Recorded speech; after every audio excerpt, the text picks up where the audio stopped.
ኦሪት ዘፍጥረት ምዕራፍ 39 ዮሴፍ ግን ወደ ግብፅ ወረደ። የፈርዖን ጃንደረባ የዘበኞቹም አለቃ የሚሆን የግብፅ ሰው ጲጥፍራ ወደ ግብፅ ከወረዱት ከእስማኤላውያን እጅ ገዛው።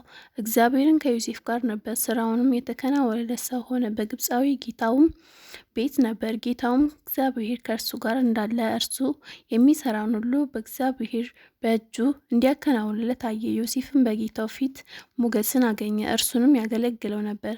በቤቱ ላይ ሾመው፣ ያለውንም ሁሉ በእጁ ሰጠው። እንዲህም ሆነ፣ በቤቱ ባለው ሁሉ ላይ ከሾመ በኋላ እግዚአብሔር የግብፃዊውን ቤት ስለ ዮሴፍ ባረከው። የእግዚአብሔር በረከት በውጭም በግቢም ባለው ሁሉ ላይ ሆነ። ያለውንም ሁሉ ለዮሴፍ አስረከበ። ከሚበላው እንጀራ በቀር ምንም የሚያውቀው አልነበረም። የዮሴፍ ፊት መልከ መልካም ውብ ነበር። ከዚያም በኋላ እንዲህ ሆነ፣ የጌታው ሚስት በዮሴፍ ላይ ዓይኗን ጣለች። ከእኔም ጋር ተኛ አለችው። እርሱም እምቢ አለ። ለጌታው ሚስት እንዲህ አላት፣ እነሆ ጌታዬ በቤቱ ያለው ምንም የሚያውቀው የለም።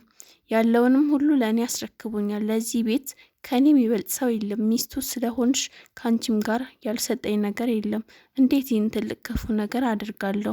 በእግዚአብሔር ፊት እንዴት ኃጢአትን እሰራለሁ? ይህ ነገር በየዕለቱ ለዮሴፍ ትነግረው ነበር። እርሱም ከእርሷ ጋር ይተኛ ዘንድ ከእርሷ ጋር ይሆን ዘንድ አልሰማትም።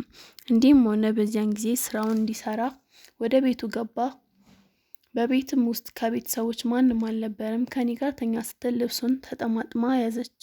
እርሱም ልብሱን በእጇ ትቶላት ሸሸ፣ ወደውም ውጭም ወጣ። እንዲህም ሆነ፣ ልብሱ ትቶ ወደ ውጭ እንደሸሸ ባየሽ ጊዜ የቤቱ ሰዎች ወደ እርሷ ጠርታ እንዲህ ነበር ነገረቻቸው፣ እዩ፣ ዕብራውያን ሰው በእኛ እንዲሳለቅ አግብቶናል።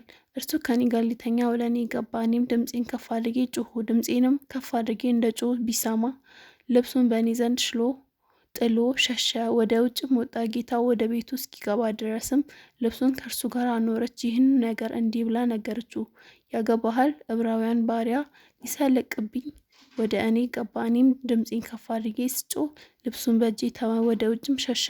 ጌታውን ባሪያውን እንዲህ አደረገኝ ብላ የነገረችውን የሚስቱን ቃል በሰማ ጊዜ እጅግ ተቆጣ።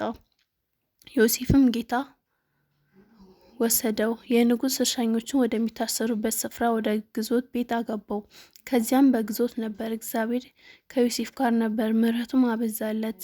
የግዞት ቤቱም አለቃ በግዞት ያሉትን እስረኞች ሁሉ በዮሴፍ እጅ አሳልፎ ሰጣቸው። በዚያም የሚደረገውን ነገር ሁሉ እርሱ የሚያደርገው ነበር። የግዞቱም ቤት አለቃ በእጁ ያለውን ነገር ከቶ አላሰበም።